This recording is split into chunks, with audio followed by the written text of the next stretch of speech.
Je vous retrouve donc pour cette table ronde à l'occasion de laquelle nous allons parler de l'impact de l'IA sur les métiers. Et autour de moi, j'ai une très belle table et je vais commencer par les femmes. Je commence par vous, Annalisa. Bienvenue d'abord.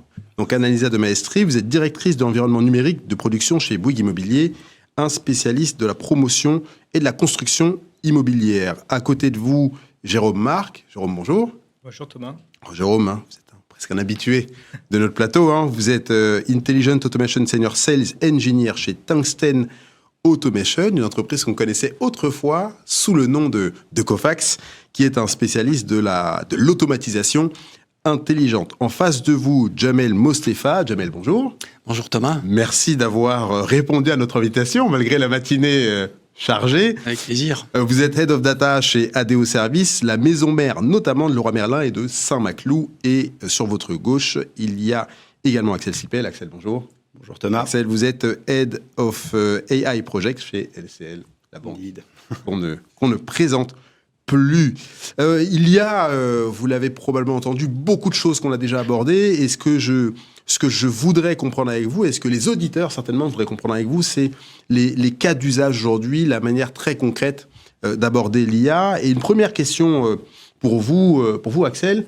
L'IA, c'est pas quelque chose de nouveau. On sait que c'est quelque chose que beaucoup d'organisations ont déjà déployé.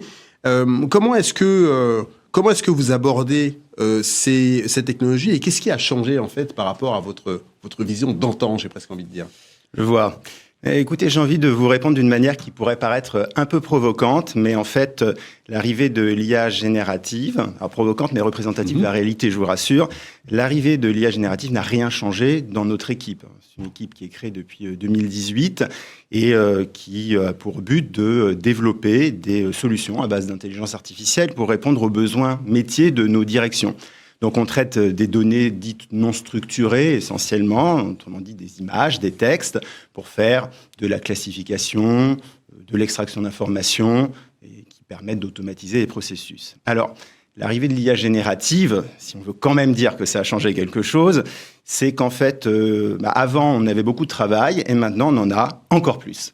Car avec le succès médiatique qui a accompagné ChatGPT, les gens ne peuvent plus dire qu'ils ne sont pas au courant de ce que c'est que l'IA, donc forcément ça fait phosphorer, ça donne des idées, et donc des idées de projets arrivent. Maintenant, ce qu'il faut bien comprendre, c'est que l'IA générative n'est pas une IA différente de ce qui lui précédait. Notre équipe utilise les modèles sous-jacents, donc les modèles de langage, pour deviner quoi ? Eh bien, concevoir des solutions qui répondent aux problématiques métiers. C'est en ça que je disais qu'il n'y avait rien qui avait changé. Le bagage technique, en revanche, avec lequel vient l'IA générative, et ça, par contre, c'est une différence avec ne serait-ce qu'il y a 2 ans, permet d'attaquer dorénavant avec confiance des sujets difficiles, par exemple la création d'un moteur de recherche performant ou la mise en place d'un chatbot enfin efficace. Jamel, pour quel besoin, de votre côté, vous avez eu la nécessité de vous appuyer sur de l'IA? Alors, sur de l'IA, on l'utilisait chez ADO depuis pas mal de temps. Moi, ce que j'aimerais dire, c'est de faire un focus plutôt sur l'IA générative et comment ça impacte l'ensemble des métiers, ou que ça va impacter l'ensemble des métiers. Alors moi, je fais de l'IA depuis une quinzaine d'années, donc je connais bien la technologie. Ce qu'on voit avec l'IA générative, c'est qu'elle disrupte toutes les technologies précédentes. C'est-à-dire qu'elle est plus performante que les technologies d'IA qui ont maintenant 5-6 ans, et que finalement, comme le disait mon collègue, c'est que le ticket d'entrée pour utiliser de l'IA maintenant est très très réduit. C'est-à-dire que ces IA génératives, et notamment le fameux ChatGPT que tout le monde a utilisé depuis novembre 2022, a permis de démocratiser l'IA. Avant, quand on voulait développer une solution autour de l'IA, il fallait avoir des data scientists, il fallait avoir des experts qui sachent coder en Python, qui sachent construire eux-mêmes des modèles. Maintenant, il suffit juste de savoir écrire des questions et de pouvoir utiliser la réponse. Alors évidemment, il y a maintenant une nouvelle science autour du prompt engineering, c'est de savoir comment on pose la bonne question au modèle génératif. Mais ça, c'est vraiment ce qui a changé. Et j'étais récemment dans un événement Gartner où finalement, ils identifient 3 innovations majeures ces dernières années. La première, c'est l'arrivée d'Internet. La deuxième, c'est l'arrivée de l'iPhone. Et la troisième, c'est l'arrivée de l'IA générative.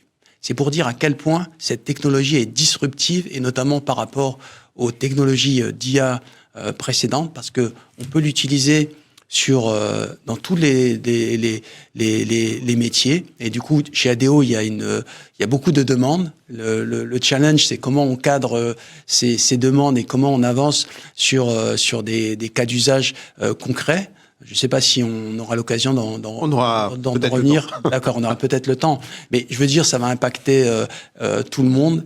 Et tout le monde, d'ici quelques années, utilisera de l'IA générative. J'en suis convaincu. Annalisa, comment est-ce que vous abordez de votre côté cette problématique ? Alors, la première chose, c'est qu'on a été voir ce qu'on avait déjà, ce qu'on faisait déjà, je pense un peu comme tout le monde, où est-ce qu'on appliquait l'IA. Donc, chez nous, c'était appliqué déjà sur des sujets de recherche des terrains et qualification. Et après, on s'est posé la question, voyons quelque chose d'aussi transformant, s'il n'y avait pas autre chose à faire. Et comme c'est devenu tout d'un coup d'abord une mode, puis un usage, puis on a été chercher, il a fallu quand même aller vite, parce que, comme dit quelqu'un pour lequel j'ai eu la chance d'assister à sa conférence, qui est Luc Julia, le papa de Siri, il dit la grande nouveauté de ChatGPT, c'est chat. Ça veut dire que c'est devenu tellement facile pour tout le monde que tout le monde pense qu'on peut appliquer à une vitesse grand V avec de méga résultats. Et après, au fur et à mesure, quand on va chercher, on se rend compte que si dans quelque chose on était particulièrement mauvais, on trouve que c'est génial. Mais si dans quelque chose on était déjà bon, l'avantage qu'on y trouve, il est peut-être moindre, mais il existe quand même. Comment est-ce qu'on va le trouver ? Comment est-ce qu'on peut le valoriser ? Et donc, on a entamé ces derniers mois, du coup, cette recherche avec tous les métiers pour se poser d'abord la bonne question, où est-ce que je dois gagner le plus ? Et à partir de là, comment est-ce qu'en gagnant le plus, je peux appliquer sur des usages concrets et aller plus ou moins rapidement dans le fait d'obtenir de résultats. Donc aujourd'hui, on est parti de tous les métiers propres à la promotion. C'est comme ça qu'on a décidé de se concentrer sur ça, puisque chez nous, on a l'avantage que le groupe, au fait, porte les métiers, on va dire, plus génériques sur les thèmes des l'IA, comme le RH, le juridique, le financier.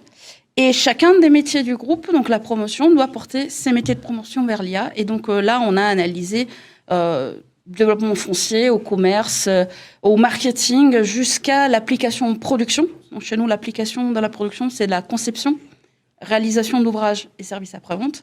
Et sur chaque métier, on a analysé où est-ce qu'il y avait les grands avantages sur lesquels on pouvait, avec l'IA générative, aller plus loin de ce qu'on a fait avec l'IA statistique. Alors, avant de donner la parole à Jérôme Marc, Axel, je voulais vous entendre sur ce point-là qu'Annalisa vient de souligner, qui est intéressant, et Jamel aussi.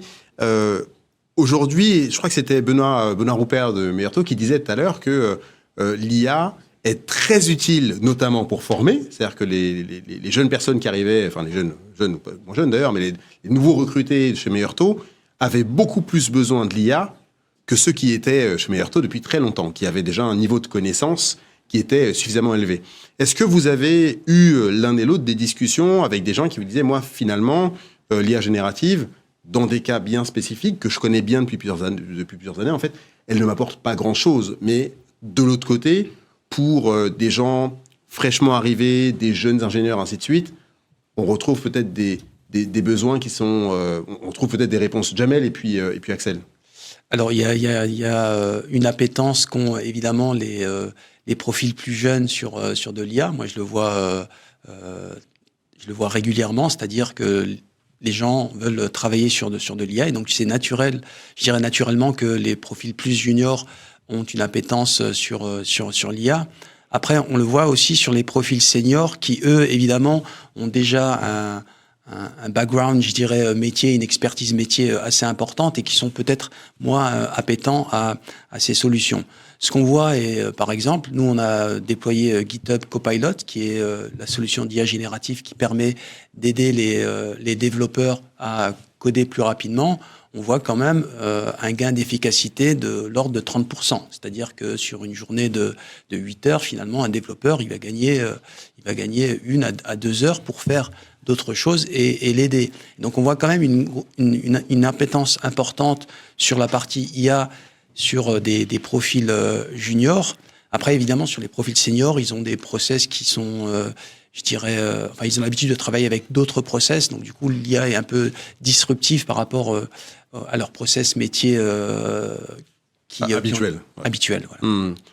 Axel, rapidement, un mot sur cette question. Et peut-être 2 mots. Allez. Alors pour ma part, effectivement, j'ai eu cette expérience personnelle de discuter avec une personne qui utilisait, qui on avait demandé d'utiliser ces facultés génératives dans son métier, et qui me disait que, oui, c'était sympa, mais en fait, lui, quand il avait besoin de faire un mail, il savait ce qu'il voulait dire, et puis il était allé à l'école. Donc en fait, il savait écrire aussi. D'accord ? Donc l'avantage, l'intérêt d'utiliser l'IA générative dans son métier, pour le moment, était extrêmement limité. Et je pense qu'effectivement, ça dépend des cas d'usage. Il y a des cas d'usage où c'est très intéressant, celui qui vient d'être cité, peut-être d'autres qui le sont moins. On posait récemment, une autre table ronde, la question, d'accord, alors en fait, avec l'IA générative, vous avez un apport de connaissances qui arrive, et donc les experts, ils peuvent critiquer, mais les jeunes, ils vont utiliser, et ils n'ont pas encore l'expertise. Alors comment est-ce qu'on peut faire pour rendre un jeune expert ? Et moi, je disais, j'aime bien votre question, parce que ça équivaut à dire comment est-ce qu'on peut faire pour rendre un jeune vieux ? Mais en fait, rien, on ne peut pas le faire, quoi. Enfin, le temps va passer, va stratifier l'expérience. Donc, ça veut dire qu'il y a une problématique, me semble-t-il, d'éducation qui est devant nous grâce à ces nouveaux outils. Il y a ce problématique qui va être importante pendant les prochaines années. Jérôme, juste avant de vous poser une question, allez, un mot très rapide. Vous étiez Ecofax, vous êtes Tungsten Automation aujourd'hui. Pourquoi ? Qu'est-ce qui a entraîné ce changement de nom ? Alors Thomas, en fait, c'est très simple. On a changé de nom en début d'année. Il faut savoir que Cofax, la marque Cofax était fortement liée à des solutions de capture et de dématérialisation, historiquement. Et depuis quelques années, en fait, notre activité a beaucoup évolué. Aujourd'hui, on répond à plein de problématiques très différentes sur l'automatisation intelligente, notamment. Et du coup, on a utilisé ce nouveau nom qui est Tungsten Automation.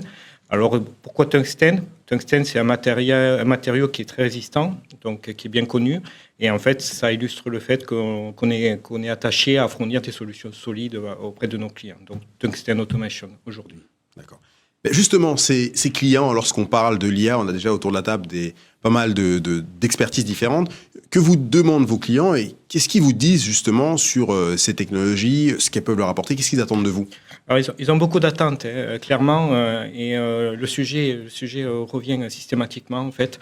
Ce qu'ils attendent surtout, c'est la capacité de traiter plus rapidement, de manière plus intelligente auprès de leurs clients, pour la satisfaction client. C'est vraiment le sujet qui les intéresse le plus. C'est ce qu'on appelle l'intelligence augmentée. On en a beaucoup parlé déjà, et c'est vraiment quelque chose qui leur tient à cœur. Le deuxième sujet qui est lié, c'est la productivité, parce que c'est tangible, la productivité, donc c'est un peu dérivé du premier item, mais globalement, c'est la même idée. Et la troisième idée aussi qui revient très, très souvent, c'est la prédictivité. D'être capable d'avoir des insights par rapport à leur activité, à leur business, d'un point de vue stratégique notamment. C'est quelque chose qu'ils attendent énormément de ces nouveaux algorithmes. J'aimerais qu'on passe les prochaines minutes à parler, Jamel vous l'a dit tout à l'heure, de cas d'usage, et je me tourne vers vous d'ailleurs pour vous poser donc la question sur cet élément important, que je pense que les gens qui sont devant leur écran attendent. Quels sont les effets très concrets de l'IA sur, on va parler de quelque chose qui est important pour les industries que vous représentez, le taux de transformation. C'est qu'aujourd'hui, un client qui va sur un site peut mettre des produits dans un panier, les oublier, revenir quelques heures, quelques jours après, pas acheter du tout d'ailleurs. Comment est-ce que l'IA, justement, vous a permis de répondre à cette problématique et de gagner en efficacité ? Oui, alors là, je vais vous décrire justement une utilisation ou un cas d'usage qui utilise de la GenAI pour répondre à cette problématique. Le groupe global a environ 10 millions de références qui sont vendues soit dans les magasins, soit via nos sites web ou nos marketplaces. On a beaucoup des fiches produits, donc des fiches qui décrivent les produits avec leur couleur, leur taille, leur puissance, qui sont remplis par les fournisseurs ou nos vendeurs sur les marketplaces. Donc on a plusieurs milliers de vendeurs avec lesquels on travaille, c'est nos partenaires. Et bien souvent, ils se limitent à renseigner à minima les informations. Donc ils mettent un titre de produit, ils mettent 4-5 informations et ils se limitent à ça. Ça a un impact évidemment sur le taux de conversion parce que finalement, les produits qui sont mal décrits ne remontent pas dans les moteurs de recherche. Et s'ils ne remontent pas dans les moteurs de recherche, évidemment, ils ne peuvent pas être rajoutés au panier. Et donc, du coup, on impacte négativement notre taux de conversion. Donc, si je regarde les produits, par exemple, qui sont vendus sur nos marketplaces, en général, les fournisseurs de ces produits remplissent entre 5 et 10 caractéristiques. Donc une caractéristique, c'est la couleur, la taille, etc. Donc ce qu'on a fait, c'est qu'on a mis en place de l'IA générative qui, à date, permet de compléter, ou en tout cas de proposer aux fournisseurs ou aux vendeurs une 60aine de caractéristiques automatiquement. Et ensuite, finalement, le fournisseur ou le vendeur sur la marketplace n'a plus qu'à les valider ou les corriger s'il y a une erreur. Donc les LLM, l'IA générative, a tendance à faire des hallucinations. On essaie de les limiter, mais il y a forcément toujours des erreurs. Et du coup, l'impact de ce cas d'usage, il est pour 3 populations différentes. Il est évidemment pour nos partenaires, parce qu'on leur propose un process d'onboarding qui est beaucoup plus efficace et qui est seamless. Il a aussi un impact pour nos collaborateurs internes, parce que finalement, on réduit les échanges entre des collaborateurs internes et des fournisseurs, parce que bien souvent, quand un produit est mal fourni, est mal renseigné, le collaborateur va contacter le fournisseur pour lui dire est-ce que tu es sûr que c'est vraiment la couleur rouge, tu vas pas compléter cette caractéristique. Et l'impact le plus important, évidemment, c'est sur l'expérience de nos clients. Parce que finalement, quand un produit n'est pas très bien renseigné, il peut convenir à un client, mais il ne remonte pas dans les moteurs de recherche. Et donc, du coup, le client aurait pu acheter un produit qui existe dans nos stocks, mais comme il est mal décrit, il n'a pas eu accès à ce produit et il n'a pas pu le sélectionner. Donc, ça a vraiment un impact sur ces 3 populations, nos partenaires, nos collaborateurs internes, et évidemment, ça améliore l'expérience client de nos clients parce qu'ils peuvent trouver plus facilement des produits qui conviennent à leurs besoins. En termes de ROI, je ne peux pas le partager parce que ces solutions ont été mises en production. Oui, c'est trop tôt. C'est trop tôt. L'IA générative est arrivée en novembre 2022, mais comme nous, on est sur les plateformes GCP, ça a mis un peu plus de temps pour qu'on puisse les utiliser. Donc, du coup, on a eu un décalage par rapport à ça, mais c'est en production et on va mesurer, évidemment, dans les prochains mois, l'apport que ça a à la fois sur la partie satisfaction de nos partenaires, nos collaborateurs internes, mais également de nos clients. Annalisa, comment est-ce que vous comptez, vous peut-être le faites déjà, d'ailleurs, vous appuyez sur l'IA pour diversifier votre offre et peut-être coller un tout petit peu plus aux besoins de l'utilisateur final ou des équipes de Bouygues Immobilier? Alors, par rapport aux usages, on va commencer par les équipes. Première chose qu'on est en train de tester, là, le test sont en train d'être terminés. On s'est aperçu au fait qu'on avait un bon nombre de prospects qui venaient consulter les offres qu'on avait le samedi et le dimanche, simplement parce que tout le monde a travaillé le reste de la semaine. C'est aussi bête que ça. C'est les jours, bien sûr. On ne va pas chercher c'est pas très haut niveau, mais c'est comme ça que ça se passe. Et en fait, notre call center qui allait appeler les gens quand ils contactaient les sites et avaient des recherches, le faisait la semaine. Et donc, on s'est dit, comment est-ce qu'on va combler ces trous? Est-ce qu'on peut? Et donc, là, on a mis en place une IA, en fait, qui par SMS et WhatsApp va du coup rappeler les prospects qui ont donné le numéro de téléphone, qui ont montré un intérêt pour le fait d'être rappelés pour une recherche. Et du coup, l'IA, le samedi dimanche, prévoit de créer des rendez-vous qui après sont transformés. Donc on sait déjà qu'ils sont transformés, mais je ne connais pas toute la quantité de transformation. Donc là, forcément, le ROI est positif parce on passe de rien à quelque chose. Bien sûr. Mais ce qu'on a trouvé qui est très positif aussi dans cet usage, c'est qu'en plus de ça, notre call center, il n'a pas disparu. Et les lundis, il recommence à rappeler les gens qu'on n'a pas réussi à contacter le week-end pour transformer également ces rendez-vous. Donc là, forcément, on a vu tout de suite que ça amène une positivité et une complémentarité avec des équipes existantes. Donc ça, c'était un très bon point. Voilà, un cercle vertueux. Oui, c'est quand ça fonctionne comme ça, au fait, tout le monde y trouve sa place, il trouve son avantage, et surtout, je trouve que l'IA fait moins peur, pour le coup, puisque on a simplement comblé une problématique et on l'a résolue très rapidement. D'un autre côté, il y a d'autres usages sur lesquels, là, c'est plus dans la technique de ce qu'on fait en tant que promoteur et dans les phases de conception. En fait, chez Bouygues Immobilier, nous avons une démarche qui s'appelle Cœur de Vie, qui est une démarche de produits dans lesquels on souhaite proposer, et c'est ce qu'on fait, plusieurs options dans nos appartements.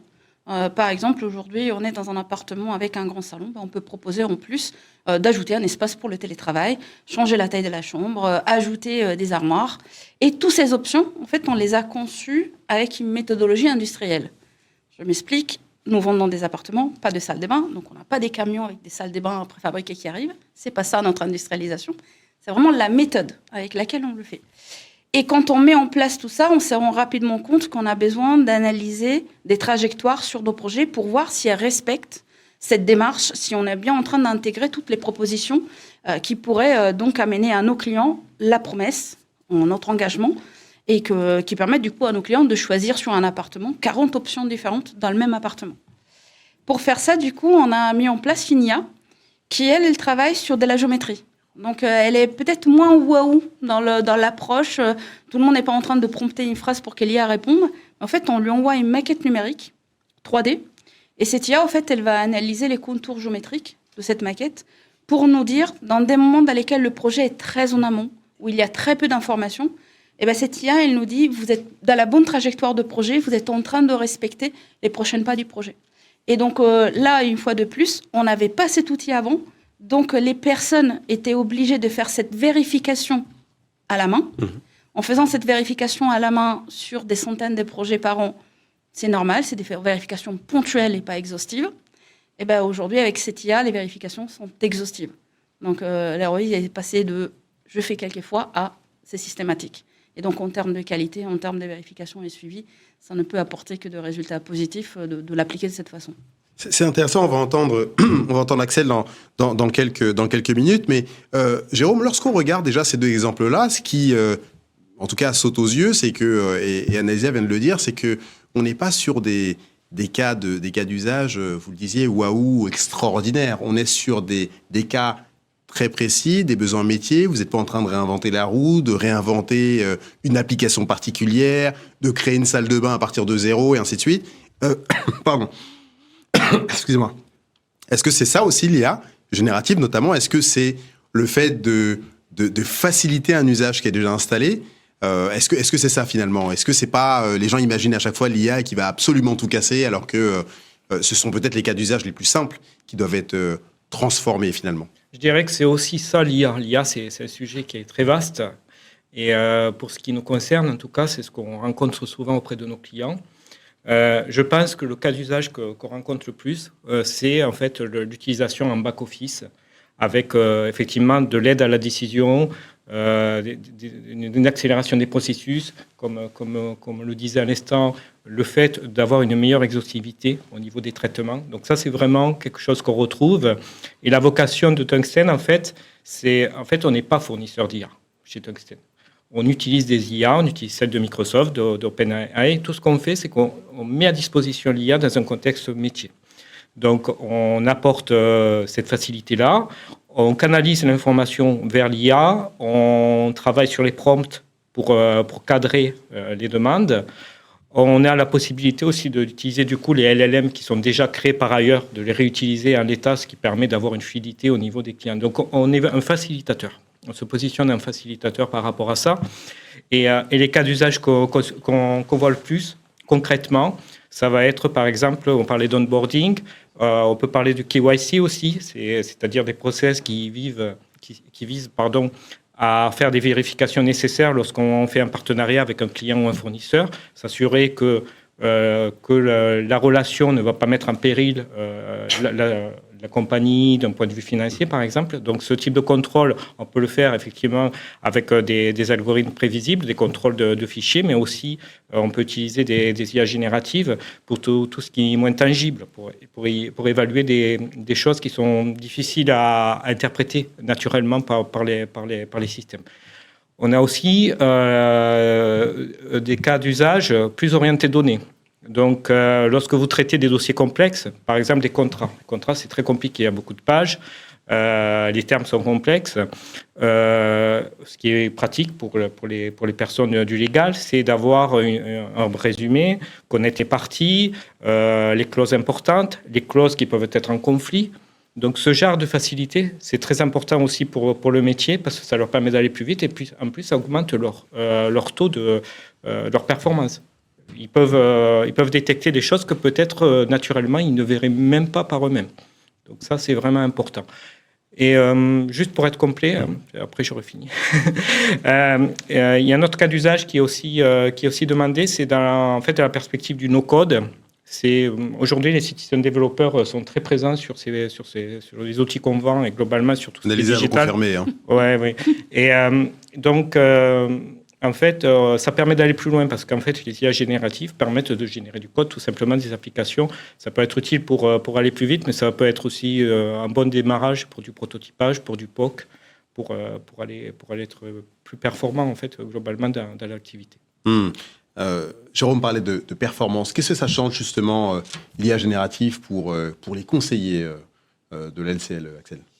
Oui, alors peut-être juste avant de répondre à votre question, la question précédente m'évoquait comme ça une pensée. Je me disais, c'est vrai que on a tendance à voir avec l'IA un potentiel d'optimisation et donc finalement d'essayer de rester, qui nous fait rester dans les processus actuels qu'on va chercher à améliorer, à rafistoler ou à accélérer, alors qu'en fait il y a également un potentiel de disruption, plus difficile à aller chercher évidemment, mais qui nous ferait un peu sortir du carré, je dirais. Bon, alors maintenant pour répondre à votre question, voilà, je vais prendre l'exemple d'une réalisation concrète.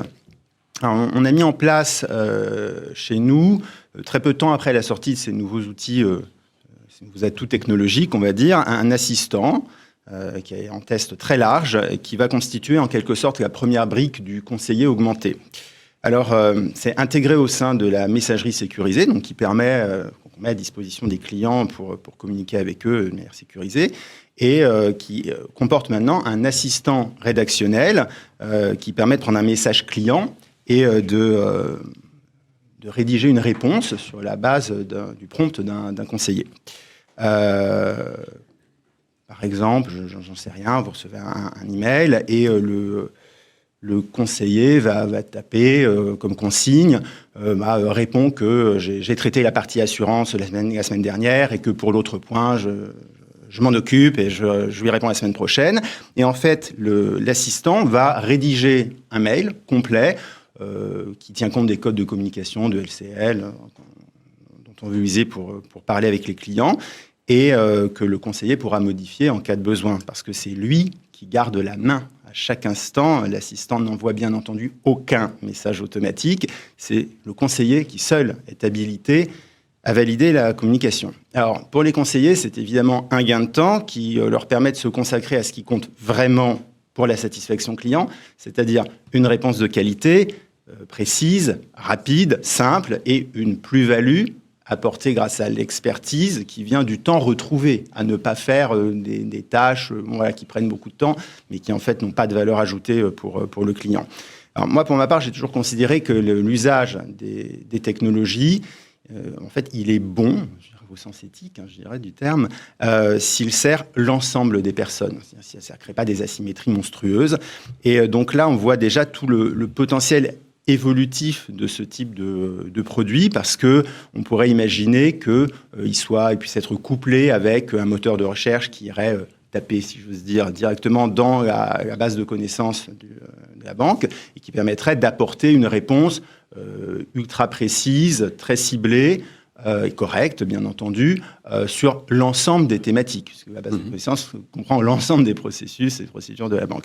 Bon, on pourra aussi imaginer une connexion, par exemple, automatique par API avec l'agenda du conseiller, qui permettrait, plutôt que de dire dans le prompt, c'est-à-dire dis-lui que je lui réponds la semaine prochaine, c'est propose-lui un rendez-vous la semaine prochaine dans mon agenda, et là, on aura un envoi direct de plusieurs créneaux, par exemple, que pourrait sélectionner le client. Ce genre de choses-là.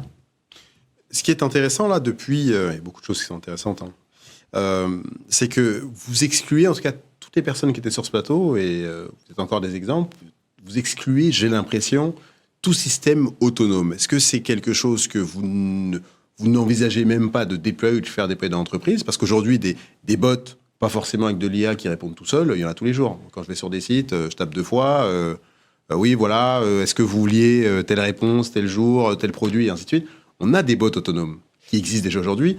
Est-ce que les uns et les autres, vous les excluez, sachant que l'IA générative, Jamel, vous l'avez dit, Anaïsa, vous l'avez dit, Axel, vous venez de le dire aussi, on a des solutions qui sont très, le terme, je ne vais pas utiliser le terme intelligent, mais en tout cas qui sont en mesure d'être très pratiques. Est-ce que c'est quelque chose, c'est une direction vers laquelle vous comptez vous rendre, ou c'est quelque chose que vous excluez, Anaïsa, Jamel et Axel? Je vais commencer. Déjà, il faut que le choix de ces outils soit intégré dans une stratégie. La nôtre prévoit déjà qu'on se concentre sur de la productivité. Donc ça, c'est la première étape. Donc c'est pour ça qu'on balaye au fait tous les cas d'usage, qu'on cherche dans ces cas d'usage ceux qui sont les plus productifs. Et après, là-dessus, on applique. Je n'exclus rien, mais parce que je ne sais pas jusqu'à où on pourra aller. C'est pas que c'est impossible, c'est pas que c'est contraire à quelque logique de travail qu'on est aujourd'hui. C'est simplement, sur la première étape, c'est la productivité. Et puis derrière, vu la vitesse, vraiment la rapidité avec laquelle ces outils ont évolué, leur application aussi, notre compréhension des applications a évolué également. Entre la sortie de ChatGPT, où tout le monde s'amuse à lui demander si son nom existe sur Internet, parce qu'on l'a tous fait, et voir si ChatGPT répond. Voilà. Exactement. Moi, je l'ai pas fait. Qu'est-ce que vous attendez, j'ai envie de vous dire? Testé tout à l'heure. Mais voilà, mais il y a un monde entre le fait d'avoir fait ça et le fait de se dire, je laisse une IA en autonomie. Voilà, première étape, il faut que ça rentre dans nos stratégies, que ce soit compris qu'on amène du résultat. Et après, à partir de là, on a 1 an et demi, vu les évolutions, j'imagine que dans 1 an et demi, on ne se posera même pas ce type de questions. Voilà. Donc, première étape dans la stratégie. D'accord. Jamel, sur cette question-là.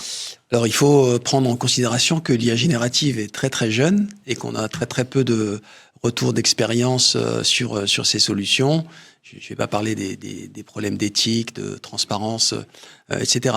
Mais chez ADO, un peu comme ce qui a été dit, on ne définit pas de règles pour se dire on n'utilisera pas des IA pour prendre des décisions automatiques.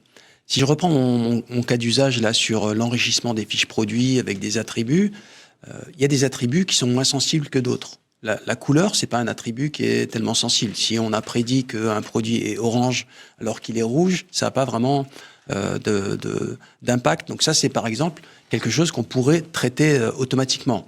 Par contre, des attributs qui sont plus sensibles, comme la composition chimique d'un produit, on a quand même besoin d'être plus vigilant et d'avoir une validation humaine. Donc je dirais tout est dépendant un petit peu du cas d'usage et notamment des performances de ces solutions. Donc on le voit là par exemple nous on le voit sur des, je disais on traite automatiquement 60 attributs, en tout cas on propose 60 attributs en moyenne par produit et on voit que sur certains attributs les performances sont proches de 100%. Donc si l'attribut il n'est pas critique et que on atteint des performances proches de 100%, évidemment ça n'a pas de sens de demander à un humain de valider une prédiction qui est toujours juste sur un attribut qui n'est pas critique. Pas forcément critique. Donc on se l'interdit pas. Encore une fois, les solutions sont très très récentes, donc on attend un petit peu d'avoir du recul, des retours pour éventuellement, par exemple, sur ce cas d'usage, se dire du coup on ne va pas solliciter une validation humaine parce qu'on voit que les performances sont très proche de 100% et que l'attribut n'est pas critique et que si on se trompe encore une fois sur une couleur, c'est pas très très grave, ça n'a pas d'impact sur le client final. Par contre, si on se trouve sur un composant chimique, là ça peut avoir un impact assez critique. Donc c'est vraiment, je dirais, en fonction du cas d'usage. Et encore une fois, je pense que notamment sur l'IA générative, il faut qu'on ait un petit peu de retour. Je pense que vous connaissez tous la courbe de hype de Gartner.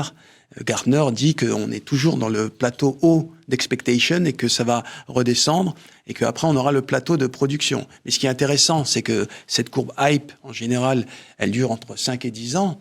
Et ce que dit Gartner, c'est qu'ils n'ont jamais vu une une innovation pour laquelle la courbe hype va être réduite probablement à 2-3 ans pour arriver à ce plateau de production où finalement on utilisera de l'IA générative qui va générer ou répondre à des enjeux business. Axel, sur cette question d'autonomie. Oui, alors moi évidemment le mot autonomie, mais je suis sûr que vous faites exprès, il me fait un peu tiquer. C'est-à-dire que une IA, c'est pas autonome, d'accord. L'éventuelle IA forte, la singularité, tout ça, ce que les transhumanistes nous promettent, le sera peut-être un jour ou pas. Quoi qu'il en soit, le terme correct vient d'être prononcé, c'est automatique, d'accord. Et c'est un lointain cousin. Mais ça ne veut pas dire la même chose pour autant. Alors, en effet, je vais me resituer dans le contexte de la banque, d'accord, c'est le plus simple. Alors, la banque, grosso modo, très schématiquement, de très loin, vous avez un front office, qui sont finalement les personnes qui sont en contact avec les clients, et puis vous avez une fonction risque, qui est extrêmement importante, d'accord. La fonction risque, son but, c'est d'effectuer des contrôles. Par ailleurs, les banques, c'est des entités qui sont hautement régulées, et c'est pas pour rien, parce qu'effectivement, c'est un maillon important du financement de l'économie, et très impactant dans la vie des personnes. Le compte en banque, si vous voulez prendre un crédit pour acheter une maison, voilà, c'est des événements importants. Et donc, évidemment, il est hors de question de laisser une machine automatique s'emparer de processus aussi importants, surtout, comme il vient d'être rappelé, avec une jeune science, intelligence artificielle, ça, je passe 70, 80 ans maintenant, et ses capacités génératives sont relativement récentes, quelques années. Donc, il faut faire très attention et se montrer prudent. Alors, la prudence, prudent, ça ne veut pas dire rester chez soi, dans une cave, être cloisonné, etc. Mais ça veut dire se donner le temps d'observer et surtout vérifier à quel processus on applique ces outils. Si c'est par exemple, je ne sais pas, je dis n'importe quoi, pour payer une facture de quelques milliers d'euros, ça peut s'envisager automatiquement parce qu'on va prendre plein de points de contrôle qu'on va automatiser et parce que va y avoir un back-office, par exemple, ça a été cité tout à l'heure, qui va faire les contrôles, dont c'est le métier, qui va faire les contrôles et les paiements. Mais s'il s'agit de faire partir des virements très importants, évidemment, on ne va pas avoir recours à l'automatisation 100%. J'aimerais qu'on parle un tout petit peu, il nous reste, je crois que le temps passe excessivement vite, il nous reste un peu plus d'une dizaine de minutes. J'aimerais qu'on parle un peu de sécurité. Jérôme, dans quelle mesure l'accélération des usages autour de l'IA, qu'on parle de banques, qu'on parle d'achat de biens de grande consommation et d'immobilier, on se retrouve avec des volumes et des quantités de données absolument considérables. Dans quelle mesure toutes ces données qu'on manipule, toutes ces données que les IA manipulent, contribue-t-il à augmenter les risques de sécurité autour de la perte ou de l'exposition de données non sollicitées?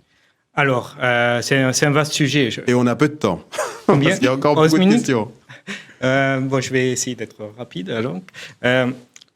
Ce qu'on constate, en fait, il y a quelques points d'attention. Et effectivement, il y a eu des incidents déjà, on a des fuites de données. Donc, on a déjà une petite expérience par rapport à ça. Donc, effectivement, je pense qu'aujourd'hui, la crainte la plus importante pour les organisations, c'est empêcher la fuite de données privées ou personnelles en dehors de l'organisation. Ceci dit, objectivement, aujourd'hui, les fournisseurs de LLM ont fait beaucoup de progrès par rapport à ça. Ils proposent des solutions de ségrégation de données, des instances privées qui permettent d'isoler leurs connaissances, etc., etc. Donc, je pense que c'est aujourd'hui un sujet qui est assez mature, mais dans l'esprit des clients, c'est encore un sujet préoccupant. C'est vraiment au cœur de leurs préoccupations. Un autre point qui est un peu dérivé de ça, c'est en fait ce qu'on appelle le shadow IT.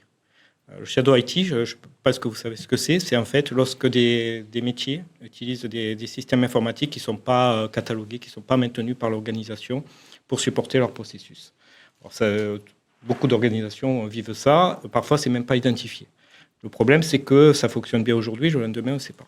Il n'y a pas aucune garantie, donc ça peut être des processus critiques qui peuvent faillir à cause de ça. Et clairement, l'utilisation d'IA générative publique, on rentre dans du shadow IT. Donc ça, c'est un risque important pour moi.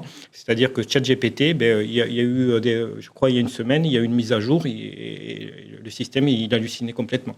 Donc vous imaginez, vous avez un processus critique là-dessus, qu'est-ce que vous faites? Donc ça, c'est un point très important à considérer. Un autre point, mais ça, c'est plus lié à la technologie en général, c'est que malheureusement, lorsqu'on met en œuvre des technologies complexes, cela introduit des failles. Il y a toujours des nouvelles failles qui apparaissent, et ça, depuis des années, c'est comme ça. On a même eu des failles sur des processeurs, c'est pour dire à quel point c'est compliqué. Et sur cette partie-là, je pense qu'effectivement, il y a un vrai besoin de best practice de la part des fournisseurs de LLM, parce qu'ils ont besoin, en fait, de sécuriser par design leur système. Donc, de mettre des garde-fous qui évitent, en fait, d'avoir effectivement des abus ou des dérives, ou de la dérive dans l'utilisation du LLM. Un autre sujet qui est très intéressant, je me souviens de la référence à Air Canada pendant la keynote. Une IA générative, c'est statistique. Donc, l'IA générative, vous ne savez jamais si sa réponse est bonne, si c'est la meilleure possible. Et malheureusement, cela va influencer les choix et les décisions qui vont être faits derrière. Donc, le fait de la nature de l'IA générative, c'est un risque à part entière, d'un point de vue de la donnée. On peut générer une donnée qui est mauvaise avec une IA générative. Donc, effectivement, il faut de la gouvernance, il faut savoir dans quel cas d'usage je l'utilise. C'est pour ça que l'utilisation des chats en ligne avec cette intelligence pose problème, parce qu'il y a un problème de responsabilité. Souvenez-vous que lorsque ChatGPT a été lancé, il y avait plein d'acteurs qui travaillaient sur ce sujet-là. Il y avait Google depuis des années et des années. Mais personne n'y allait. Personne n'y allait. Ils y allaient en reculant, parce qu'ils savaient que derrière, il y avait des responsabilités sociales, des responsabilités légales. Et OpenAI a débloqué la situation, parce qu'ils sont allés, les autres ont été obligés de suivre.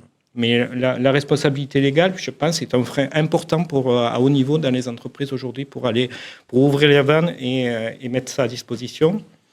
Et un autre sujet, je pense qu'on ne va pas l'aborder ici parce que c'est un sujet vraiment spécifique, c'est la cybercriminalité qui bénéficie aujourd'hui des avantages de ces solutions pour générer des faux sites, des faux documents, et qui est un outil, un instrument redoutable en fait pour organiser le crime. Ça, on en parlera le 29 mai dans une prochaine émission. Très rapidement, Jamel, comment est-ce que vous avez, de votre côté, assuré justement la sécurité des données ? Très, très, très rapidement. Parce qu'il y a encore je vais être assez rapide. Nous, ce qu'on a fait, c'est que donc ChatGPT est arrivé en novembre 2022. Chez ADO, 150 000 collaborateurs. Évidemment, on avait des